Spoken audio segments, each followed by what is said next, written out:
Ridho Ilahi beri isyarat jika dirinya putus dari Dinar Candi meski baru pacaran, harapan untuk menikah pupus.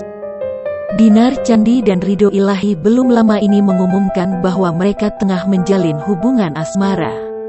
Ridho Ilahi bahkan kerap mengatakan jika dirinya siap untuk melangkah ke jenjang pernikahan. Meski baru menjalin hubungan dengan Dinar Candi. Meski Ridho sangat ingin menikahi Dinar Candi, namun sayangnya, kini hubungannya dengan Dinar dikabarkan telah putus. Hal itu terungkap melalui beberapa unggahan di Instagram miliknya.